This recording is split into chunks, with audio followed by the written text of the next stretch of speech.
Hello guys, இந்த வீடியோவில் நம்ம என்ன பார்க்க போகிறோம் அப்படின்னா, நம்ம டிஎன்இபி டெக்னிக்கல் அசிஸ்டண்ட்டோட 446 சிலபஸ் இருக்குல்லம்மா. ஸோ அதில் வந்து பார்த்தீங்க அப்படின்னா யூனிட் 8051 மைக்ரோ கண்ட்ரோலர். ஓகேங்களா? ஸோ உங்களோட சிலபஸில் இருக்கக்கூடிய டாபிக் தான் முதல்ல இதில் பேஸ் பண்ணியிருக்கேன். ஸோ ஃபஸ்ட்டு திங் வந்து என்ன அப்படின்னு பார்த்தீங்கன்னா, மைக்ரோ கண்ட்ரோலர் வந்து படிக்க கஷ்டமாக இருக்குது, எதை படிக்கிறதுனே தெரியல, இந்த மாதிரி கேட்டிருந்தீங்க. ஸோ நான் என்ன சொல்லியிருந்தேன் அப்படின்னா, ஒன்றும் இல்லாமல் நான் வீடியோவில் வந்து கீ பாயிண்ட் சொல்கிறேன், இம்பார்ட்டன்ட் கான்செப்ட் சொல்கிறேன், ஸோ அதை பார்த்துக்கோங்க அப்படின்னு. ஸோ மைக்ரோ கண்ட்ரோலராக இருந்தாலும் சரி, மைக்ரோ ப்ராசஸராக இருந்தாலும் சரிம்மா, ஸோ நம்ம இவ்வளோ தான் அப்படிங்கிற மாதிரி நம்ம கவர் பண்ணவே முடியாது. நான் நிறைய இடத்துல சொல்லியிருக்கிறேன், அது ஒரு தனி செப்பரேட் வந்து சப்ஜெக்ட். ஓகேங்களா? பட் நான் உங்களுக்கு என்ன ஒரு கான்ஃபிடென்ட் கொடுப்பேன் அப்படின்னா, கொஷின்ஸ் ஈஸியாக இருக்கும். ஓகேங்களா? ஸோ ரொம்ப வாஸ்டான பேப்பராக இருந்தாலுமே கூட கொஷின்ஸ் வந்து உங்களுக்கு ரொம்ப ஈஸியாக இருக்கும். இந்த சாப்டரை பொறுத்த வரைக்கும் அவங்க என்ன சொல்லியிருந்தாங்கன்னா, 10 கொஷின்ஸ் இதுலேருந்து கேட்குற மாதிரி சொல்லியிருந்தாங்கல்லப்பா. ஸோ இந்த 10 கொஷின்ஸ், ஆமாம் இங்கே மென்ஷன் பண்ணியிருக்காங்க பாருங்கள், 10 கொஷின்ஸ் வந்து இதுலேருந்து வரும் அப்படிங்கிற மாதிரி சொல்லியிருந்தாங்க. ஸோ அதில் வந்து பார்த்தீங்க அப்படின்னா, உங்களுக்கு வந்து இன்றைக்கி எடுக்க போகிறது வந்து மைக்ரோ கண்ட்ரோலர் மட்டும் A to Z நான் இதில் கவர் பண்ணிடுறேன். ஓகே, நீ ஈவன் படிச்சிருந்தாலும் சரி, படிக்கலனாலும் சரி, நான் சொல்லக்கூடிய கீ பாயிண்ட்ஸ் உனக்கு தெரியுதா அப்படிங்கிறத பாருங்கள். தெரியலனா தெரிஞ்சுக்கோ. உனக்கு நோட்ஸ் வேணும்னாலும் நோட் பண்ணிக்கிற மாதிரி பார்த்துக்கோ, இல்லை அப்படின்னாலும் ஜஸ்ட்டு தெரிஞ்சுக்கிற மாதிரி பார்த்துக்கோங்க. தென் அதுக்கு அடுத்தது பார்த்தீங்கன்னா, இந்த பிக் மைக்ரோ கண்ட்ரோலர்லேருந்து இந்த ஐஓடி சிஸ்டம்ஸ்லாம் இருக்குது பார்த்தீங்களா, ராஸ்பெரி, இதெல்லாம் வந்து ஒரு என்ன அப்படின்னா ஒரு 3லேருந்து 4 கொஷின் கேட்பாங்கப்பா. ரிமைனிங் 6 கொஷின் வந்து உங்களுக்கு A to Z மைக்ரோ கண்ட்ரோலர்லேருந்து தான் கேட்பாங்க. அதாவது நீங்களே ஸ்ப்ளிட்டப் பண்ணிக்கோங்க. ஆர்கிடெக்சரில் 2, இன்ஸ்ட்ரக்ஷன் செட்டில் 2, அப்புறம் ப்ரோக்ராமிங்கில் 2. ப்ரோக்ராமிங்கும் கேட்பாங்களான்னு கேட்டிங்கன்னா டெஃபினட்டாக கேட்பாங்க. ரொம்ப ஈஸியான ப்ரோக்ராமாக, அதாவது அதில் என்ன வரும் அப்படிங்கிற மாதிரி உங்களுக்கு கேட்பாங்க. அதாவது ஒரு ப்ரோக்ராமிங் கேட்குறதுக்கு வாய்ப்பு இருக்குது. ஓகேங்களா? ஸோ இந்த மாதிரி ஆங்கிளில் வந்து கொஷின் கேட்பாங்க அப்படின்னு சொல்கிறேன். ஸோ இப்போ என்ன மைக்ரோ கண்ட்ரோலர் அப்படின்னு பார்த்தீங்கன்னா, ஃபஸ்ட்டு திங் வந்து மைக்ரோ ப்ராசஸருக்கும் கண்ட்ரோலர். முதல்ல கண்ட்ரோலர்னால் உனக்கு என்னன்னு தெரிஞ்சால் தான் அதுக்கு அடுத்தது கண்ட்ரோலருக்குள்ளே இருக்கக்கூடிய கான்செப்டை வந்து நீ படிக்க முடியும். ஓகே, ஃபஸ்ட்டு வந்து ரொம்ப சிம்பிளாக சொல்லணும்னா, மைக்ரோ ப்ராசஸர் மைக்ரோ கண்ட்ரோலருங்கிறது தான் பொதுவாக எல்லா சப்ஜெக்ட்ஸாகவுமே இருக்கும். ஆனால் அதில் உங்களுக்கு பர்டிகுலராக கண்ட்ரோலர் மட்டும் கொடுத்துருக்காங்க. அந்த விதத்தில் இது ரொம்பவே ஈஸியாக கவர் பண்ணக்கூடியது தான். இப்போ ப்ராசஸர் அப்படின்னு பார்த்தீங்க அப்படின்னா, ப்ராசஸர் அப்படின்னா இதுக்கு நீ எக்ஸ்பிளைன் பண்ணணுங்கிறதே தேவையில்லை. இங்கே ப்ராசஸருங்கிற வேர்டு இருக்குது. அப்போ அங்கே என்ன மட்டும்தான் இருக்கும் அப்படின்னா, ப்ராசஸ்க்கான யூனிட் மட்டும்தான் இருக்கும். அப்போ ரொம்ப சிம்பிளாக சொல்லணும்னா என்னது, CPU மட்டும்தான் மைக்ரோ ப்ராசஸரில் இருக்கும். பட் மைக்ரோ கண்ட்ரோலரில் ப்ராசஸரோட சேர்த்து என்ன இருக்கும் அப்படின்னா, கண்ட்ரோல்கான டிவைசஸ் இருக்கும். ஓகே, அப்படின்னா அதில் என்னென்ன இருக்குன்னா, RAM, ROM, input output ports எல்லாமே ஒரு சிப்பில் அப்படியே அடங்கியிருக்கும். ஓகே, நம்ம லேபெல்லாம் பண்ணியிருந்தா தெரியும். ஸோ இதுதான் ப்ராசஸருக்கும் கண்ட்ரோலருக்கும் உள்ள மேஜர். ஸோ அதனால தான் இந்த வேர்டிலே நான் என்ன சொல்கிறேன்னா, மைக்ரோ ப்ராசஸரை பொறுத்த வரைக்கும் அங்கே ப்ராசஸிங் மட்டும்தான் மெயின் இம்பார்ட்டன்ஸு. ஸோ அதனால் அதில் CPU மட்டும் இருக்கும். அப்போ ரிமைனிங்லாம் இருக்காதா மேம்னா, ரிமைனிங் எல்லாம் இருக்குமா, அது எக்ஸ்டர்னலாக நம்ம என்ன பண்ணுற மாதிரி இருக்கும் அப்படின்னா, கனெக்ட் பண்ணுற மாதிரி இருக்கும். ஓகே, இப்போ மைக்ரோ ப்ராசஸருக்குள்ளே என்ன இருக்குன்னா, ALU, ரிஜிஸ்டர்ஸு, கண்ட்ரோல் யூனிட்டு, இன்ட்ரப்ட்டு, ஸோ இதெல்லாமே உள்ளுக்குள்ளே இருக்கும். ரிமைனிங் இருக்கக்கூடியது எல்லாமே நம்ம என்ன பண்ணுவோம் அப்படின்னா, எக்ஸ்டர்னல் காம்போனன்ட்ஸாக ரேமு, ரோமு, ஸோ அது ஒர்க் ஆகிறதுக்காக நம்ம அதை கனெக்ட் பண்ணுவோம். பட் இங்கே அப்படி கிடையாது. அப்போ அதுக்கு என்ன தேவையில்லை, மைக்ரோ கண்ட்ரோலருக்கு என்ன தேவையில்லை அப்படின்னா, எக்ஸ்டர்னல் காம்போனண்டே தேவையில்லை. ஏன் அப்படின்னா எல்லாமே உள்ளுக்குள்ளே இருக்கிறதுனால அது என்ன அப்படின்னா, micro controller A to Z எல்லாமே ஒர்க் ஆகும். ஓகேவா? ஆனால் இதில் ஒர்க்கிங், அதாவது அதோட ஃபீச்சர்ஸ் அப்படின்னு பார்த்தீங்க அப்படின்னா, அதாவது மைக்ரோ ப்ராசஸரை பொறுத்த வரைக்கும் ஜஸ்ட்டு ப்ராசஸ்ஸு. அதனால் அது எப்படி இருக்கும் அப்படின்னா, ஸ்பீட் வைஸ் ரொம்பவே ஹையாக இருக்கும், ஹை ஸ்பீடாக இருக்கும். அதே மாதிரி டேட்டா ஹேண்டலிங் கெப்பாசிட்டியும் அதுக்கு அதிகமாக இருக்கும். மேம் ப்ராசஸர்லாம் எதுக்கு மேம் அப்படின்னு கேட்டிங்கன்னா, இல்லைம்மா, நீ முதல்ல கண்ட்ரோலரோட ப்ளஸ் என்னங்கிறதே நீ ப்ராசஸரை கம்பேர் பண்ணி தான் தெரிஞ்சுக்கணும். ஸோ அதனால் நான் ஸ்டார்டிங்லேருந்து உங்களுக்கு சொல்கிறேன். ஸோ அந்த விதத்தில் ப்ராசஸர் வந்து எல்லாமே ஹையாக இருக்கும். ஓகேவா? பட் கண்ட்ரோலர் வந்து ஸ்லோவாக இருக்கும். ரீசன் உங்களுக்கு இப்போ புரியுதா? ஏன்னா ப்ராசஸரில் ஒன்லி வந்து CPU மட்டும்தான். ஸோ அதனால் உனக்கு எப்படி இருக்குன்னா, டேட்டா ஹேண்ட்லிங் கெப்பாசிட்டியாக இருக்கட்டும், இல்லை ஸ்பீடாக இருக்கட்டும், இல்லை அப்படின்னா அட்ரஸ், ஓகேங்களா, அதுக்கு வந்து என்ன தேவைப்படுது அப்படின்னா, ப்ராசஸருக்கு வந்து அதிக அமௌண்ட் ஆஃப் மெமரி வந்து தேவைப்படுது. ஓகேவா? கண்ட்ரோலரை பொறுத்த வரைக்கும் இதில் எல்லாமே இருக்கிறதுனால இது ஸ்பீடு பொறுத்த வரைக்கும் ரொம்ப ஸ்லோவாக தான் இருக்கும். ஆனால் இதுக்கு என்ன அப்படின்னா, அட்ரஸ் மெமரி வந்து லெஸ்ஸாக இருந்தால் போதும். ஓகேங்களா? ஸோ இதுதான் ப்ராசஸருக்கும் கண்ட்ரோலருக்கும் உள்ள மெயின் டிஃப்ரென்ஸு. ஸோ அப்போ A to Z எல்லாமே இருக்கிறது என்ன அப்படின்னா கண்ட்ரோலர். ஓகே, தென் அதுக்கு அடுத்தது பார்த்தீங்க அப்படின்னா, இதில் டோட்டலாக எத்தனை பின்ஸ்பா இருக்கும், 40 பின் இருக்கும். ஓகேவா? ஸோ இது வந்து உங்களுக்கு ஆர்கிடெக்சர் ஆகாது, இது வந்து பின் டயக்ராமு. ஸோ ஜஸ்ட்டு உங்களுக்கு அது என்னங்கிறத தெரிஞ்சுக்கோங்க. ஓகே, டயக்ராம் வந்து பார்த்துருப்பீங்க. என்ன அப்படின்னா இதை கூட கேட்கலாம்ப்பா, ஏன்னா ஈஸியாக கேட்குறதுனால. எப்படி கேட்பாங்க அப்படின்னா போர்ட் 20 என்ன, சாரி பின் நம்பர் 20 என்ன, பின் நம்பர் வந்து 32ல் என்ன இருக்குது, ஸோ சம்திங் இந்த மாதிரி கேட்கலாம். ஸோ மொத்தம் எத்தனை பின்னுப்பா? 40 பின்னு. நான் இப்போ ஜஸ்ட்டு என்ன பண்ணியிருக்கேன் அப்படின்னா, இப்போ தான் மைக்ரோ கண்ட்ரோலரில் என்ட்ரு ஆகிருக்கேன். அதில் பின் டயக்ராம் தான் எக்ஸ்பிளைன் பண்ணுறேன். இன்னும் ஃபீச்சர்ஸ்க்கே வரல, ஏன்னா ஃபீச்சர்ஸ்லேருந்து தான் அதிக கொஷின்ஸ் வந்து ரைஸ் பண்ணுவாங்க. ஓகேங்களா? அதாவது எப்படி சொல்லலாம் அப்படின்னா மைக்ரோ கண்ட்ரோலருக்குரிய சிறப்பம்சம் அப்படிங்கிறதா ஃபீச்சர்ஸு. ஸோ அது கண்டிப்பாக உனக்கு தெரிஞ்சிருக்கணும். ஓகேங்களா? அதுக்கு முன்னாடி பின் டயக்ராம் ரொம்ப ஷார்ட் அண்ட் நீட்டாக பார்த்துடலாம்.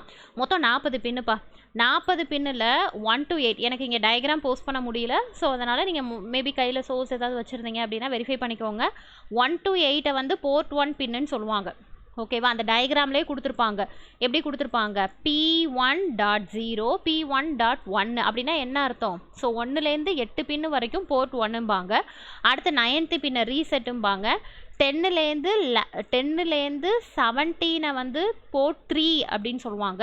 அப்புறம் 18 to 19 18 and 19 வந்து ஒரு பின்னு, அதாவது இன்டர்ஃபேஸிங்கு. அடுத்து 20 ஒரு பின்னு. அப்புறம் 21லேருந்து நான் என்னென்ன பின்னுங்கிறத சொல்கிறேன். முதல்ல எப்படி டிவைட் பண்ணியிருக்காங்கங்கிறத இப்போ ஜஸ்ட்டு சொல்லிட்டு இருக்கேன். அப்புறம் 21லேருந்து 28 வரைக்கும் போர்ட் 2. ஸோ இதையும் போட்டு குழப்பிடக்கூடாதுப்பா. 21லேருந்து 28 வரைக்கும் போர்ட் 2, 10லேருந்து 17 வரைக்கும் உள்ளது தான் போர்ட் 3. ஓகேங்களா? எந்த ஆர்டரில் சொல்லியிருக்காங்களோ அந்த ஆர்டரில் படிச்சுக்கிட்டீங்க அப்படின்னா நல்லாயிருக்கும். அடுத்து வந்து என்னென்னா 29, 30, 31, அப்புறம் 32ல் ஆரம்பித்து 39 வரைக்கும் போர்ட் 0. எங்கே 32 to 39 வரைக்கும் வந்து என்ன சொல்லுவாங்க அப்படின்னா போர்ட் 0. ஓகே, லாஸ்ட்டாக 40வது பின் வந்து பவர் சப்ளை. அப்போ உனக்கு வந்து 20th வந்து கிரவுண்டு, 20 கிரவுண்டு, 40 வந்து பவர் சப்ளை. ஓகேங்களா? ரிமைனிங் இருக்கிறதெல்லாம் பார்த்தீங்க அப்படின்னா இப்போ ஃபஸ்ட்டு என்னப்பா சொன்னேன், போர்ட் 1 அப்படிங்கிறது என்னது, இதில் வந்து என்ன இருக்கும் அப்படின்னா இன்புட் ஆர் அவுட்புட் வந்து கான்ஃபிகர் பண்ணியிருப்பாங்க. அடுத்து 9th பின்னுங்கிறது ரீசெட்டுன்னு சொல்லிட்டேன். ரீசெட் அப்படின்னா என்ன அங்கே ப்ரோக்ராமிங் பண்ணியிருந்தாலும் ரீசெட் அப்படின்னு ஒன்ஸ் கொடுத்தீங்க அப்படின்னா அது என்ன ஆகிடும், எல்லாமே டிசேபிள் ஆகி நம்மளோட ஸ்டார்டிங் கண்டிஷனுக்கு போயிடும். அதுக்கு அடுத்தது 10லேருந்து 17 வரைக்கும் போர்ட் 3 அப்படின்னு. ஸோ இந்த 10 to 17 ஒவ்வொரு பின்னும் ஒவ்வொன்றுமா. ஸோ 10வது பின் அப்படிங்கிறது ரிசீவ்டு, 11ங்கிறது டிரான்ஸ்மிட்டடு, 12ங்கிறது வந்து இன்ட்ரப்ட் 0, 13ங்கிறது இன்ட்ரப்ட் 1, 14ங்கிறது டைமர், அதாவது டைமர் 0, 15ங்கிறது டைமர் 1, 16ங்கிறது ரைட்டு, அதாவது ரைட் சிக்னல்னு கொடுத்துருப்பாங்க. அதாவது எப்படி கொடுத்துருப்பாங்கன்னா WR பார் அப்படின்னு கொடுத்துருப்பாங்க. இது வந்து 17 வந்து ரீட் சிக்னல். ஓகேங்களா? ஸோ அப்போ இதில் வந்து பார்த்தீங்க அப்படின்னா ஃபஸ்ட்டு வந்து என்ன சொன்னேன் நான், 10 to 17 10வது பின் அப்படிங்கிறது வந்து ரிசீவ்டு அப்படின்னு சொன்னேன். அதாவது என்ன அப்படின்னா serial asynchronous communication input, or வந்து சிங்க்ரோனஸ் கம்யூனிகேஷன் இன்புட்டு. ஓகேவா? ரிசீவ்டு. அதுவே 11 டிரான்ஸ்மிட்டட் அப்படின்னா என்னது, அப்படியே உல்ட்டா. அங்கே இன்புட் அப்படின்னா இங்கே வந்து என்னது அவுட்புட்டு. ரொம்ப சிம்பிளாக சொல்லணும் அப்படின்னா உங்களோட 11th பின் வந்து என்ன அப்படின்னா ஒன்று சிங்க்ரோனஸாக இருக்கலாம், அசிங்க்ரோனஸாக இருக்கலாம். ஆனால் என்னது சீரியல் கம்யூனிகேஷன், இதை மறந்துடக்கூடாது. ஓகேங்களா? தென் அதுக்கு அடுத்தது 12th பின் வந்து இன்ட்ரப்டில் என்ன இருக்குது, எக்ஸ்டர்னல் இன்ட்ரப்ட் 0, அப்புறம் எக்ஸ்டர்னல் இன்ட்ரப்ட் 1 இருக்குது. ஓகே, அதுக்கு அடுத்தது 14th 15th வந்து உங்களுக்கு கிளாக் சிக்னல், அதாவது counter 0 clock, counter 1 clock. 16 17 read and write signal, அதாவது நம்மளோட எக்ஸ்டர்னல் ரேம் கனெக்ட் பண்ணியிருப்போம்ல, அதாவது ஆன் சிப்புக்குள்ளேயே இருக்கக்கூடிய எக்ஸ்டர்னல் ரேமோட ரைட்டுக்கு வந்து 16th பின்னு, 17th பின் வந்து என்ன அப்படின்னா உங்களுக்கு ரீடு. ஓகேங்களா? தென் அதுக்கு அடுத்தது பார்த்தீங்க அப்படின்னா இப்போ என்ன முடிஞ்சிச்சு அப்படின்னா உங்களுக்கு போர்ட் 3 முடிஞ்சிச்சு. ஓகே, தென் அதுக்கு அடுத்தது 18th to 19, அதாவது 18வது பின்னும் 19வது பின், இது ரெண்டுமே எதுக்காக அப்படின்னா எக்ஸ்டர்னலுக்கான ஒரு இன்டர்ஃபேஸிங் இதுவாக தான் ஒர்க் ஆகுது. ஓகேவா? 18 19. 20வது பின்னு நான் ஆல்ரெடி சொல்லிட்டேன் கிரவுண்டுன்னு. ஸோ 21 to 28 வந்து உங்களுக்கு என்னது போர்ட் 2ன்னு சொன்னேன்னா, இது என்ன அப்படின்னா என்னோட அட்ரஸ் பஸ். ஓகேங்களா? ரொம்ப ரொம்ப இம்பார்ட்டன்ட்டு. இல்லை என்ன, அதுவும் ஹையர் ஆர்டர் வைஸ் வந்து என்ன அப்படின்னா அட்ரஸ் பஸ் சிக்னல் வந்து மல்டிப்ளெக்ஸ் ஆகிருக்கும். ஏன்னா நமக்கு இன்புட் வந்து என்னது மல்டிப்ளெக்ஸிங்கில் இருக்கிறதுனால. ஸோ 21 to 28 ஹையர் ஆர்டர் படி உங்களுக்கு என்ன ஆயிருக்கும் அப்படின்னா மல்டிப்ளெக்ஸிங் ஆர்டரில் உங்களுக்கு அட்ரஸ் பஸ் கனெக்ட் ஆகிருக்கும். அதுக்கு அடுத்தது 29th பின் என்னப்பா, 29th பின் ரொம்ப சிம்பிளாக கொடுத்துருப்பாங்க. என்ன கொடுத்துருப்பாங்கன்னா PSEN அப்படின்னு கொடுத்துருப்பாங்க. அதாவது PSENங்கிறது முதல்ல என்னங்கிறத தெரிஞ்சுக்கோ, அதாவது ப்ரோக்ராம் ஸ்டோர் எனேபிள். ஓகேவா? அப்படின்னா என்னென்னா ரொம்ப சிம்பிள். என்ன அப்படின்னா ஜஸ்ட்டு வந்து என்னது இந்த சிக்னல் வந்து எதுக்கு யூஸ் ஆகுது அப்படின்னா ரீடிங் ஆப்ரேஷன். ஓகேங்களா? அதாவது இதோட எக்ஸ்டர்னல் ப்ரோக்ராம் மெமரி கனெக்ட் பண்ணியிருப்பாங்கல்ல, ஸோ அதை வந்து ரீட் பண்ணுறதுக்கு எந்த பின்னு 29th பின்னு, அதை என்ன சொல்லுவாங்கன்னா ப்ரோக்ராம் ஸ்டோர் எனேபிள் அப்படின்னு சொல்லுவாங்க. 30th பின் அப்படிங்கிறது வந்து ALE அட்ரஸ் லான்ச் எனேபிள் அப்படின்னு சொல்லுவாங்க. இது எதுக்காகனா அப்படியே உல்ட்டா, அங்கே எப்படி நம்ம வந்து என்னது ஜஸ்ட் மல்டிப்ளெக்ஸிங்க்கு பார்த்தோமோ, இங்கே வந்து என்னது ALE அப்படிங்கிறது வந்து என்ன அப்படின்னா டிமல்டிப்ளெக்ஸிங் தி அட்ரஸ் டேட்டா. ஓகே, அதுக்கு அடுத்தது 31ங்கிறது EA பின். EA அப்படிங்கிறது என்னது எக்ஸ்டர்னல் அக்சஸ் இன்புட். ஓகே, அதாவது எக்ஸ்டர்னல் மெமரி இன்டர்ஃபேஸ் இருக்குல்ல, எக்ஸ்டர்னல் மெமரி இன்டர்ஃபேஸுங்கிறது என்னது ரேமு ரோமு தான். ஓகேங்களா?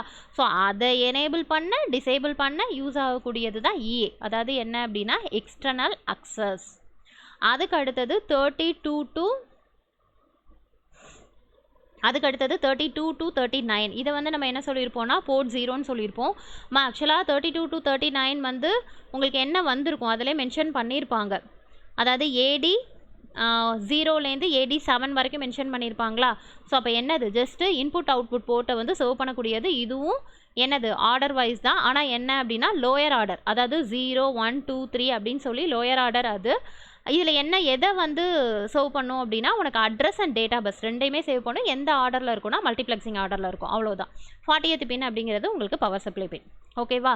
ஸோ பின் டயக்ராம் இதில் என்ன கேட்பாங்கன்னா, இப்போ ரொம்ப சிம்பிளாக சொல்கிறேன் பாரு, 29th பின்னு என்னன்னு கேட்கலாம், இல்லை அந்த பின்னோட பர்பஸ் என்னன்னு கேட்கலாம், அது என்ன பண்ணுது அப்படின்னு கேட்கலாம். ஓகேங்களா? இது பின் டயக்ராம்க்கான எக்ஸ்ப்ளனேஷனு. அதுக்கு அடுத்தது பார்த்தீங்க அப்படின்னா ஃபீச்சர்ஸ். ஓகேவா? இந்தந்த விஷயம் மைக்ரோ கண்ட்ரோலருக்குன்னு ஒரு ஸ்பெஷல் திங்கு, அது உனக்கு என்னங்கிறது தெரிஞ்சிருக்கணும். ரொம்ப ரொம்ப இம்பார்ட்டன்ட். ஃபஸ்ட்டு வந்து மைக்ரோ கண்ட்ரோலர்னாலே உன் மைண்டுக்கு வரக்கூடியது என்னது 8-bit மைக்ரோ கண்ட்ரோலர். அப்போ இது 8 பிட்டு தானா மேம் அப்படின்னு கேட்டிங்கன்னா அப்படி கிடையாதுப்பா. 2 4 8 16 இந்த மாதிரி இருக்கும். பட் ஜென்ரலாக சொல்லணும் அப்படின்னா அதாவது இப்போ 4 பிட் அப்படின்னா உனக்கு என்னது அட்ரஸிங் வந்து உங்களுக்கு 4 பிட் அட்ரஸிங்காக இருக்கும், டேட்டா வந்து 4 பிட்டாக இருக்கும், அவ்வளோதான். ஸோ அதெல்லாம் போட்டு கன்ஃபியூஸ் பண்ணிக்க வேண்டாம். ஸோ ரொம்ப சிம்பிளாக சொல்லணும்னா என்னது இது வந்து 8-bit மைக்ரோ கண்ட்ரோலர். ஓகேங்களா? தென் அதுக்கு அடுத்தது ரேமு ரோமன் ரிப்பீட்டடாக சொல்லிட்டு இருக்கேன்ல. ஸோ அப்போ ரேமோட சைஸ் தெரியணும். ரேம் வந்து 128 பைட்டு ரேமு, ரோம் வந்து 4K பைட்டு ரோம். ஓகேங்களா? தென் அதுக்கு அடுத்தது அட்ரஸ் பஸ் வந்து பை டைரக்ஷனல்.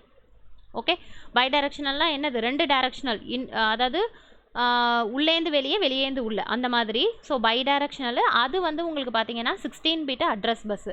நான் சொல்லும் போதே பாஸ் பண்ணி வச்சுட்டு உனக்கு ஆன்சர், ஏன்னா இதெல்லாமே உங்களுக்கு கொஷின் கேட்பாங்க. டெஃபினட்டாக இந்த ஃபீச்சர்ஸ்லேருந்து டெஃபினட்டாக ஒரு கொஷின் இல்லைனா 2 கொஷின் வரும். ஓகே, அதே மாதிரி ரிஜிஸ்டர்ஸ்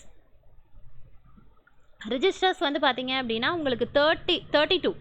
ஓகேங்களா? அதாவது ஒவ்வொரு ரிஜிஸ்டர்ஸ்க்கும் 8 பிட்டு வீதம் உங்களுக்கு என்ன இருக்கும் அப்படின்னா 32 ஜென்ரல் பர்பஸ் ரிஜிஸ்டர்ஸ் இருக்கும். டைமர் வந்து பார்த்தீங்க அப்படின்னா 16-bit டைமர். ஓகே, அதாவது ஒரு டைமர் வந்து 16 பிட்டு. ஸோ யூஸ்வலாக நம்ம என்ன பண்ணுவோம் அப்படின்னா 2 டைமர் கிட்ட அங்கே இருக்கும். அதுக்கு அடுத்தது பார்த்தீங்க அப்படின்னா நெக்ஸ்ட்டு வந்து உங்களோட அந்த டேட்டா சொன்னல, டேட்டா அட்ரஸ், இது எல்லாமே வந்து சீரியல் டேட்டா தான். டிரான்ஸ்மிட்டர் டு நான் சொன்னல பை டைரக்ஷனல்னு. ஸோ அதனால் அந்த வேர்டு வந்து டியூப்ளெக்ஸ்ன்னு கேட்பாங்க, ஃபுல் டியூப்ளெக்ஸானு. ஸோ அதனால் இதெல்லாம் ஐயோ இந்த வேர்டெல்லாம் தெரியலேன்னு சொல்லாதீங்க. ஜஸ்ட் அந்த பை டைரக்ஷனலோட இன்னொரு வேர்டு தான் என்னது ஃபுல் டியூப்ளெக்ஸ் அப்படின்னு சொல்லுவோம். ஓகே, தென் அதுக்கு அடுத்ததுமா டைமர் வந்து 2 இருக்குமா, 2 16-bit டைமர் இருக்குது. கவுண்டர் எத்தனைமா இருக்குது, T0 T1. நம்ம பின் டயக்ராமில் பார்த்தோம்ல. ஸோ T0 T1 அப்படின்னு சொல்லி 2 கவுண்டர் இருக்குது. தென் அதுக்கு அடுத்தது பார்த்தீங்க அப்படின்னா இதில் வந்து ரிஜிஸ்டர் பேங்க்கு மொத்தம் வந்து எத்தனை அப்படின்னா 4 ரிஜிஸ்டர் பேங்க்கு. ஒவ்வொரு பேங்க்லேயும் 8 ரிஜிஸ்டர் இருக்கும். ஓகேங்களா? அதே மாதிரி இது ப்ரோக்ராம் கவுண்டர் வந்து பார்த்தீங்க அப்படின்னா 16-bit ப்ரோக்ராம் கவுண்டரு, டேட்டா பாயிண்டரும் அதில் இருக்கும். தென் அதுக்கு அடுத்தது ப்ரோக்ராம் ஸ்டேட்டஸ் வேர்டு, அது வந்து எத்தனை பிட்டுனா 8 பிட்டு. இதில் எதையாவது ஒன்று பர்டிகுலராக, இப்போ ஃபார் எக்ஸாம்பிள் ஸ்டாக் பாயிண்டர் எத்தனை அப்படின்னா 8 பிட்டு. ஓகேங்களா? ரொம்ப சிம்பிளாக சொல்லணும்னா மோஸ்ட்லி 8 பிட்டு தான் இருக்கும். 8 பிட்டு இல்லைனா 16, இந்த இது தான் ரிப்பீட் ஆகும். ஸோ பிட் வைஸாக நிறைய கொஷின்ஸ் கேட்கறதுக்கு சான்சஸ் இருக்குது. அதே மாதிரி இன்ட்ரப்ட் பார்த்தீங்கன்னா 5 இன்ட்ரப்ட் ஸ்ட்ரக்சர் இருக்கும். இது வந்து ALU வந்து 8 பிட்டு ALU தான். ஓகேங்களா? தென் நெக்ஸ்ட் திங், இதெல்லாமே வந்து ஃபீச்சர்ஸ்ப்பா. ஓகே, இந்த PSW பார்த்தோம்ல, என்னது ப்ரோக்ராம் ஸ்டேட்டஸ் வேர்டுன்னு சொன்னல, PSW, இதில் இன்டெப்த்தாக கொஷின் கேட்பாங்க. நான் சொன்னது வந்து உங்களுக்கு ஜஸ்ட் 8 பிட்டு ப்ரோக்ராம் ஸ்டேட்டஸ் வேர்டு அப்படின்னு சொன்னேன்.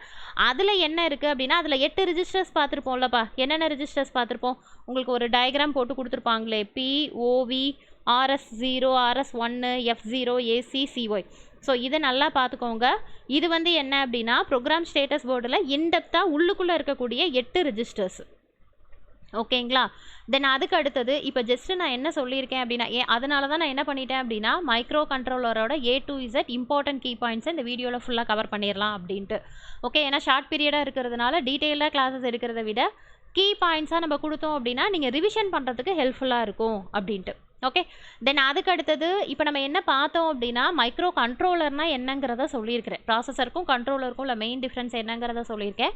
அதுக்கு அடுத்தது பின் டயக்ராம் பார்த்தோம். நெக்ஸ்ட்டு வந்து என்ன அப்படின்னா இம்பார்ட்டன்ட் ஃபீச்சர்ஸ் பார்த்தோம். ஓகே, நெக்ஸ்ட் திங் வந்து என்னென்னா அட்ரஸிங். உங்களுக்கு சிலபஸ்லேயே கொடுத்துருக்காங்கப்பா. ஸோ அட்ரஸிங் வந்து ரொம்ப ரொம்ப இம்பார்ட்டன்ட்டு. அட்ரஸிங் நிறைய இருக்குது. ஓகேங்களா. நீங்கள் பார்த்தீங்க அப்படின்னா புக்கில் பார்த்தீங்க அப்படின்னா நிறைய அட்ரஸிங் இருக்குது. என்னென்னப்பா இருக்குது? 8051க்குன்னு செப்பரேட் பார்த்தீங்க அப்படின்னா கிட்டத்தட்ட 10-11 கிட்ட இருக்கும். ஓகே, ஸோ ஃபஸ்ட்டு என்னென்ன அட்ரஸிங் இருக்குங்கிறத சொல்லிடுறேன். இமீடியட் அட்ரஸிங்கு இது நான் எழுதி எக்ஸ்பிளைன் பண்ணேன்னா வீடியோ ரொம்ப லென்த்தியாக போகும்ப்பா. அதனால் ஷார்ட் அண்ட் நீட்டாக சொல்லிடுறேன். உனக்கு நோட்ஸ் வேணும் அப்படின்னா நீங்கள் நோட் பண்ணி பார்க்குற மாதிரி பார்த்துக்கோங்க. இல்லைனா வீடியோவை பாஸ் பண்ணி நோட்ஸ் எழுதுகிற மாதிரி பார்த்துக்கோங்க. ஓகே, ஸோ இதில் வந்து ஃபஸ்ட்டு வந்து பார்த்தீங்கன்னா என்னென்ன addressing? Immediate addressing, register addressing, direct addressing, indirect addressing, indexed addressing, relative addressing, absolute addressing, long addressing, bit inherent addressing, bit direct addressing. ஓகேவா. ஸோ டோட்டலாக 11 அட்ரஸிங் இருக்குது. இதில் உங்களுக்கு என்ன மாதிரி கேட்பாங்கன்னா அட்ரஸிங்க்கு வந்து ஒரு எக்ஸாம்பிள் கொடுத்து இது என்ன அட்ரஸிங்னு கேட்கலாம். இல்லை இதுலேயே ஏதாவது ப்ரோக்ராமிங் கேட்கலாம். ப்ரோக்ராமிங்கிறது ரொம்ப ரேர் கேஸ் தான். ஆனால் அட்ரஸிங்லேருந்து டெஃபினட்டாக ஒரு கொஷின் கேட்பாங்க. ஓகே, ஸோ இமீடியட் அட்ரஸிங்கிறது என்னப்பா அது? இமீடியட் அட்ரஸிங்கில் வந்து என்ன இருக்குது? அதாவது இமிடியேட் அட்ரஸிங்னால என்னது? அந்த இன்ஸ்ட்ரக்ஷன் வந்து என்ன அப்படின்னா அந்த டேட்டாவே ப்ரொவைட் பண்ணிடும். இந்த அட்ரஸிங் மோடில் இருக்கக்கூடிய டேட்டா வந்து அதிலே இன்ஸ்ட்ரக்ஷன் இருக்கும். அதுதான் இமீடியட் அட்ரஸிங். ரிஜிஸ்டர் அட்ரஸிங்னா என்ன? அதுக்கு ஒவ்வொரு எக்ஸாம்பிள் இருக்குமா, அதெல்லாமே நீங்கள் பார்த்துக்கோங்க. ஓகே, அதுக்கு அடுத்தது ரிஜிஸ்டர் அட்ரஸிங் அப்படின்னா ரிஜிஸ்டர், அதாவது ஒவ்வொரு ரிஜிஸ்டரும் என்ன பண்ணியிருக்கோம் அப்படின்னா டேட்டா வந்து ஹோல்ட் பண்ணி வச்சுருக்கோம். ஓகேங்களா. அதில் தான் நம்ம என்ன பார்த்தோம்? 8 கைண்ட் ஆஃப் ரிஜிஸ்டர்ஸ் பார்த்தோமா, R0 to R7. ஸோ இது எல்லாமே வந்து எதுக்கு அப்படின்னா இந்த ரிஜிஸ்டர்ஸை வந்து என்னது ஆப்ரண்ட்டை வந்து ஸ்பெசிஃபை பண்ணுறதுக்கு. அதாவது நீ அடிஷன் பண்ணணும்னா ஆடு, சப்ராக்ஷன் பண்ணணும்னா சப்பு. ஸோ அந்த மாதிரி நமக்கு வரக்கூடிய ஆப்ரண்ட்டை வந்து நீ ஜஸ்ட்டு வந்து என்னது ரிஜிஸ்டரில் சேவ் பண்ணுறது தான் ரிஜிஸ்டர் அட்ரஸிங்கு. டைரக்ட் அட்ரஸிங் அப்படின்னா என்னது? இதில் 2 இது இருக்குது. என்ன? Direct addressing, indirect addressing. Direct addressing அப்படின்னா டேரெக்டாக நம்ம அட்ரஸ் யூஸ் பண்ணிக்கலாம். இன்டைரக்ட் அட்ரஸிங்கில் நம்ம அந்த மாதிரி பண்ண முடியாது. அப்போ என்ன பண்ணலாம் அப்படின்னா ஜஸ்ட்டு வந்து என்னது இன்டைரக்ட் அட்ரஸிங்கில் வந்து நீ என்ன பண்ணி ஆகணும் அப்படின்னா அதாவது இன்டர்னல் மெமரியை டேரெக்டாக அக்சஸ் பண்ண முடியாது. ஓகேங்களா. அப்போ எப்படி அதை யூஸ் பண்ண முடியும் அப்படின்னா ஜஸ்ட்டு ஆக்சுவல் அட்ரஸை வந்து என்ன பண்ணியிருப்பாங்க அப்படின்னா டேட்டா மூவ்மெண்ட்டில் இருக்கும். ஓகேங்களா. ஃபார் எக்ஸாம்பிள் ரொம்ப சிம்பிளாக சொல்கிறேன் பாரு. ரிஜிஸ்டர் வந்து R0 R1 வந்து அண்டு டிபிடியை இதெல்லாம் வந்து என்ன அப்படின்னா அந்த அட்ரஸிங்கை வந்து பாயிண்ட் அவுட் பண்ணுறதுக்கு யூஸ் ஆகக்கூடியது. ஓகேங்களா. அதாவது எப்படி கொடுத்துருப்பாங்கன்னா @R0 அப்படின்னு கொடுத்துருப்பாங்க. ஸோ அப்போ இது என்னப்பா? இது இன்டைரக்ட் அட்ரஸிங். ஓகேவா. டைரக்ட் அட்ரஸிங்கில் ஜஸ்ட்டு வந்து உங்களுக்கு என்ன இருக்கும் அப்படின்னா உங்களுக்கு வந்து அட்ரஸ்க்கான இது டேரெக்டாகவே அதில் கொடுத்துருப்பாங்க. பட் இன்டைரக்டில் அப்படி இருக்காது. அதுக்கு பதிலாக என்ன பண்ணியிருப்பாங்க அப்படின்னா ஆக்சுவல் டேட்டா வந்து ஹோல்ட் பண்ணியிருப்பாங்க. டேட்டா பாயிண்டர்ஸாக ஹோல்ட் பண்ணியிருப்பாங்க. அதுதான் இன்டைரக்ட் அட்ரஸிங். இன்டெக்ஸ்டு அட்ரஸிங் அப்படின்னா என்னென்னா ஆக்சுவலாக இண்டெக்ஸ்டு அட்ரஸிங் அப்படிங்கிறது எங்கே யூஸ் ஆகுது அப்படின்னா ஒன்று ப்ரோக்ராம் கவுண்டர் பிசி ஆர் வந்து என்ன அப்படின்னா உங்களுக்கு டேட்டா பாயிண்டர். ஓகேங்களா. அப்போ இது எதுக்கு யூஸ் ஆகுது அப்படின்னா என்னோடய பேஸ் அட்ரஸை வந்து ஹோல்ட் பண்ணுறதுக்கு யூஸ் ஆகுது. ஓகேவா. தென் அதுக்கு அடுத்தது பார்த்தீங்க அப்படின்னா அப்போ இண்டெக்ஸ்டு அட்ரஸிங்கில் ரொம்ப ரொம்ப இம்பார்ட்டன்ட் நம்ம அந்த ஜம்பெல்லாம் வரும்ல, ஜேஎம்பி ஜம்ப்பு, அடுத்து மூவ்.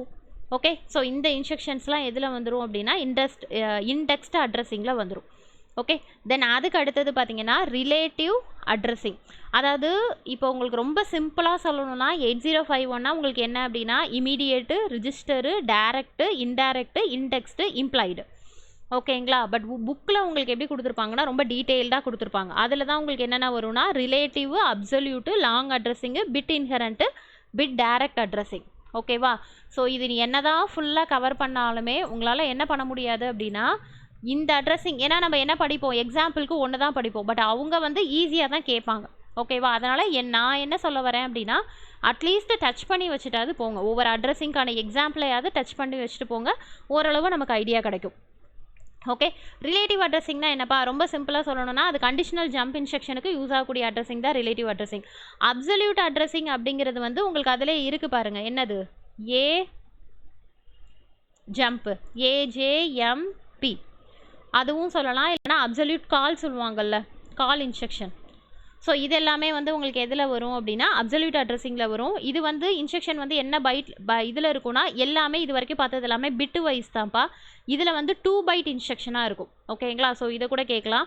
அடுத்து லாங் அட்ரஸிங் அப்படின்னா பேர்லேயே இருக்குது லாங் அட்ரஸிங்னு. ஸோ அப்போ உங்களுக்கு இன்ஃபர்மேஷன் எப்படி இருக்கும் அப்படின்னா எல் ஜம்ப்பு இல்லைனா எல் கால். அப்போ இதோட இன்ஸ்ட்ரக்ஷன் வந்து 3 பைட்டாக இருக்கும். ஏன்னா நேம்லேயே உங்களுக்கு என்ன இருக்குது, லாங் அட்ரஸிங்னு இருக்கிறதுனால இந்த மாதிரி. அடுத்து பிட் இன்ஹரண்ட் அப்படின்னா இந்த அட்ரஸிங்கில் வந்து என்ன அப்படின்னா ஆக்சுவலாக என்ன இருக்கும் அப்படின்னா அட்ரஸோட ஃப்ளாக். ஓகேவா? அட்ரஸ் ஆஃப் த ஃப்ளாக் வந்து உங்களுக்கு என்னது ஆப்ரண்ட்டாக அதில் கண்டெயின் ஆகிருக்கும். ஓகே, ரொம்ப சிம்பிளாக சொல்லணும்னா கிளியர் இருக்குது பாரு, சிஎல்ஆர். இது வந்து உங்களுக்கு என்ன வரும் அப்படின்னா பிட் இன்ஹரண்ட் அட்ரஸிங்காக வரும். பிட் டைரக்ட் அட்ரஸிங் அப்படின்னா நம்மளோட டைரக்ட் அட்ரஸ், பிட்டோட டைரக்ட் அட்ரஸ் வந்து இன்ஸ்ட்ரக்ஷனாக ஸ்பெசிஃபை பண்ணக்கூடியது தான் பிட் டைரக்ட் அட்ரஸிங். ஓகேவா? இது நீ படிச்சிருந்தேன்னா நான் என்ன சொல்கிறேங்கிறது புரியும்பா. இல்லை மேம் இந்த டாபிக் நான் டச்சே பண்ணலை அப்படின்னா ஜஸ்ட்டு நான் சொல்லக்கூடிய பாயிண்ட்ஸ் உனக்கு என்ன புரியுதோ அதை மட்டும் நீ கிளியராக புரிஞ்சுக்கிற மாதிரி பார்த்துக்கோ. ஓகேவா? இப்போ நம்ம பார்த்தது வந்து அட்ரஸிங் மோடு பார்த்தோம். அடுத்து இன்ட்ரப்ட்னு பார்த்தோன்னா ஸ்டார்டிங்லேயே சொன்னால் 5 இன்ட்ரப்ட் இருக்குன்னு சொன்னேன். அதில் இன்டர்னல் இன்ட்ரப்ட்டு, எக்ஸ்டர்னல் இன்ட்ரப்ட்டுன்னு இருக்குது. ஸோ ஃபஸ்ட்டு வந்து பார்த்தீங்க அப்படின்னா ஓகே, இப்போ இன்ட்ரப்ட்டுன்னு பார்த்தீங்கன்னு வச்சுக்கோங்க, எக்ஸ்டர்னல் வந்து உனக்கு 2, இன்டர்னல் வந்து 3 இருக்குது. ஸோ இதை கூட கேட்கலாம். அதாவது எக்ஸ்டர்னல் இன்புட் அப்படின்னா இதோட ப்ரையாரிட்டி வந்து ஹையஸ்ட் டு லோயஸ்ட்டுமா, நல்லா புரிஞ்சுக்கோங்க. மொத்தம் எத்தனை இன்ட்ரப்ட் சொன்னால் 5 இன்ட்ரப்ட் சொன்னேன்னா, அப்போ உங்களுக்கு நேம் பார்த்தீங்கன்னா external interrupt 0, timer 0 interrupt, external interrupt 1, timer 1 interrupt, அடுத்து சீரியல் இன்ட்ரப்ட். ஓகேவா? ஸோ இந்த ஆர்டரை மிஸ் பண்ணிடாதீங்கம்மா, ரொம்ப ரொம்ப இம்பார்ட்டன்ட். இந்த மாதிரிலாம் கேட்டிருக்காங்க, ஆர்டர்லாம் கேட்டிருக்காங்க. அதோட அட்ரஸ்லாம் கூட தேவையில்லை, வெக்டார் அட்ரஸ் அதெல்லாம் கூட இம்பார்ட்டன்ஸ் இல்லை. ப்ரையாரிட்டி பார்த்தீங்கன்னா இந்த ப்ரையாரிட்டியில் ஹையஸ்ட் டு லோயஸ்ட் ப்ரையாரிட்டி. ஓகேங்களா? ஸோ அப்போ 8051 இன்ட்ரப்ட் பார்த்தீங்கன்னா 2 external interrupt, 3 internal interrupt. Priority வந்து ஹையஸ்ட் டு லோயஸ்ட் இந்த ஆர்டரில் கீழே இறங்கும். ஓகேங்களா? தென் அதுக்கு அடுத்தது ரிஜிஸ்டர்ஸ். ஓகே, ஸோ இதுக்கு முன்னாடி வந்து அட்ரஸிங் பார்த்தோம், இப்போ வந்து இன்ட்ரப்ட் பார்த்தோம். ரிஜிஸ்டர்ஸ்ன்னு பார்த்தீங்கன்னா ரொம்ப ரொம்ப இம்பார்ட்டன்ட்பா. 2 ரிஜிஸ்டர்ஸ் இருக்குது. என்ன அப்படின்னா இன்ட்ரப்ட் எனேபிள், ஏற்கனவே உங்களுக்கு பின் டயக்ராமில் சொன்னோம்ல, interrupt enable registers, interrupt priority registers. டெஃபினட்டாக இதுலேருந்து ஒரு கொஷின் கேட்பாங்க. ஓகேவா? முதல்ல எனேபிள் ரிஜிஸ்டர் அப்படின்னா இதில் 8 ரிஜிஸ்டர் இருக்கும்பா. இது எதுக்கு அப்படின்னா சொல்லவே வேணாம். எதுக்கு? என்னோட இன்ட்ரப்டை எனேபிள் டிசேபிள் பண்ணுறதுக்காக யூஸ் ஆகக்கூடியது தான் இன்ட்ரப்ட் எனேபிள் ரிஜிஸ்டர்ஸ். ப்ரையாரிட்டி அப்படிங்கிறது வந்து என்ன அப்படின்னா ப்ரையாரிட்டி எனேபிள் பண்ணக்கூடியது. ஸோ இதில் வந்து உள்ளுக்குள்ளே பார்த்தீங்க அப்படின்னா இதுவும் வந்து உங்களுக்கு என்ன, ரெண்டுமே 8 பிட்டு தான். ஸோ இதில் வந்து உங்களுக்கு ஃபைல் பார்த்தீங்கன்னா இந்த ரிஜிஸ்டர் 8 பிட்டுன்னு சொன்னல. ஸோ இதில் என்ன இருக்குன்னா எக்ஸ்டர்னல் EX0, ஏன்னா EX0 முதல்ல என்ன இருக்குங்கிறத சொல்லிடுறேன். ET0, அடுத்து வந்து என்னது EX1, அடுத்து வந்து ET1, அப்புறம் ES, அப்புறம் இந்த 2 காலத்தில் எதுவுமே இருக்காது. லாஸ்ட்டாக உங்களுக்கு என்ன இருக்கும் அப்படின்னா EA இருக்கும். ஓகேவா? இதுதான் என்ன அப்படின்னா இன்ட்ரப்ட் எனேபிள் ரெஜிஸ்டர். ஓகேவா? இதில் EX0ங்கிறது என்னது? இது வந்து எக்ஸ்டர்னல் இன்புட்டு 0, போர்ட் 0. இது வந்து எக்ஸ்டர்னல் டைமர் இன்புட் 0. இதுவும் அதே மாதிரி எக்ஸ்டர்னல் இன்புட்டு 1. ஓகே, அப்போ இது என்ன பண்ணுது? ஜஸ்ட்டு எக்ஸ்டர்னல் இன்புட்டை எனேபிள் டிசேபிள் பண்ணுறதுக்கு இந்த பிட்டு. இது வந்து டைமரை வந்து எனேபிள் டிசேபிள் பண்ணுறதுக்கு. அதே மாதிரி இது இன்ட்ரப்ட் 1 எனேபிள் டிசேபிள் பண்ண, இது டைமர் 1 ஓவர்ஃப்ளோ இன்ட்ரப்டை எனேபிள் டிசேபிள் பண்ண. ஓகேங்களா? தென் அதுக்கு அடுத்தது 4th one ES அப்படிங்கிறது வந்து உங்களுக்கு என்ன அப்படின்னா சீரியல் போர்ட் இன்ட்ரப்ட். அதுக்கடுத்து உங்களுக்கு நெக்ஸ்ட்டு வந்து என்னது, நெக்ஸ்ட்டு 2 இதில் இருக்காது. லாஸ்ட் EX அப்படிங்கிறது என்ன அப்படின்னா உங்களுக்கு வந்து என்னது, கண்டிப்பாக இது என்னவா இருக்கும் அப்படின்னா ஹைன்னு செட் பண்ணியிருப்பாங்க. ஓகேவா? இதுவும் இன்ட்ரப்டை எனேபிள் பண்ணுறதுக்கு தான். ஆனால் இது என்னன்னு செட் பண்ணியிருப்பாங்கன்னா ஹைன்னு செட் பண்ணியிருப்பாங்க. ஓகேங்களா? அதுக்கு அடுத்தது இன்ட்ரப்ட் ப்ரையாரிட்டி ரிஜிஸ்டர் அப்படின்னா என்னென்னா ப்ரையாரிட்டி ரிஜிஸ்டரில் அதே மாதிரி என்ன இருக்கும், PX0 PT0 டிட்டோ இதே தான். ஓகேங்களா? ஆனால் இந்த இடத்துல நம்ம ஹைன்னு கொடுத்தோம்ல, அது வந்து இங்கே வராது. ரிமைனிங் எல்லாமே சேம் தான். ஓகேங்களா? ஸோ இதுதான் என்ன அப்படின்னா 2 ரிஜிஸ்டர்ஸ். ஓகே. இதுக்கு அடுத்ததும் நிறைய இருக்குமா. இப்போ நான் உங்களுக்கு என்ன சொல்லியிருக்கேன்னா, மைக்ரோ கண்ட்ரோலர்னா என்ன, அதோட பின் டயக்ராம் என்ன, தென் அதுக்கு அடுத்தது வந்து அதில் இருக்கக்கூடிய ஃபீச்சர்ஸ் என்ன, அப்புறம் இன்ட்ரப்ட்டு, ரிஜிஸ்டர்ஸு, தென் அட்ரஸிங் மோட், இதுதான் ஃபுல்லாக நம்ம பார்த்தோம். ஓகேவா. அதுக்கு அடுத்தது பார்த்தீங்கன்னா இதோட அப்டேட்டட் இருக்கும்ல 5.1, அதுக்கு அடுத்தது 5.2, 3.1, இதெல்லாம் நமக்கு தேவையே இல்லை. ஏன்னா உங்களுக்கு இதெல்லாம் சிலபஸில் கொடுக்கவே இல்லை. ஸோ ரொம்ப சிம்பிளாக ஷார்ட் அண்ட் நீட்டாக முடிச்சிட்டேன் உங்களுக்கு. ஓகேங்களா. அதில் இன்னொரு விஷயம் உங்களுக்கு இந்த இது இருக்குல்லப்பா, RS-232 இன்டர்ஃபேஸ், அது ரொம்ப ரொம்ப இம்பார்ட்டன்ட். அது என்ன அப்படின்னா நம்ம சொல்கிறோம்ல communication, serial data communication. So அதுக்கு யூஸ் பண்ணக்கூடிய கேபிளுக்கு பேர் தான் RS-232 இன்டர்ஃபேஸ் அப்படிம்பாங்க. ஓகேங்களா. ரொம்ப சிம்பிளாக சொல்லணும்னா டேட்டா ஃப்ளோக்காக ஒயர், நீ லேபில் பார்த்தாலே உங்களுக்கு தெரியும். ஓகேங்களா. அது வந்து உங்களுக்கு எப்படி இருக்குன்னா ஜஸ்ட் வந்து ஒரு லிங்காக ஒயர் மாதிரி இருக்கும். இது என்ன பண்ணும் அப்படின்னா அட் அ டைமில் வந்து எனக்கு என்ன அப்படின்னா பிட் ஆஃப் மெசேஜை வந்து அப்படியே சென்ட் பண்ணுறது தான் RS-232 இன்டர்ஃபேஸ். ஓகேங்களா. ஸோ இது வந்து என்ன அப்படின்னா ஜஸ்ட்டு வந்து உங்களுக்கு என்ன ஃபார்மேட்டில் இருக்குன்னா ஆஸ்கி ஃபார்மேட்டில் இருக்கும். ஓகே. ஸோ இவ்வளோ தான் மைக்ரோ கண்ட்ரோலர். இது இம்பார்ட்டன்ட் திங்ஸு. ஓகேங்களா. ஸோ இது நான் சொன்ன அத்தனையுமே உனக்கு புரிஞ்சிருக்காங்கிறத பார்த்துக்கோ. இல்லை மேம் எனக்கு இன்னுமே இப்போ அட்ரஸிங்கில் இன்னுமே எனக்கு வேணும் அப்படின்னா நீங்கள் வச்சுருக்கக்கூடிய சோர்ஸில் அட்ரஸிங் மோடு இதெல்லாமே இன்னும் கொஞ்சம் அடிஷ்னலாக பார்த்துக்கிற மாதிரி பார்த்துக்கோ. ஓகேங்களா. இதே மாதிரி எவ்வளோக்கு எவ்வளோ என்னால் நோட்ஸ் வந்து கம்ப்ளீட் பண்ண முடியுமோ நான் உங்களுக்கு கம்ப்ளீட் பண்ணி கொடுக்குறேன் 446 சிலபஸ். ஓகே. தேங்க்யூ.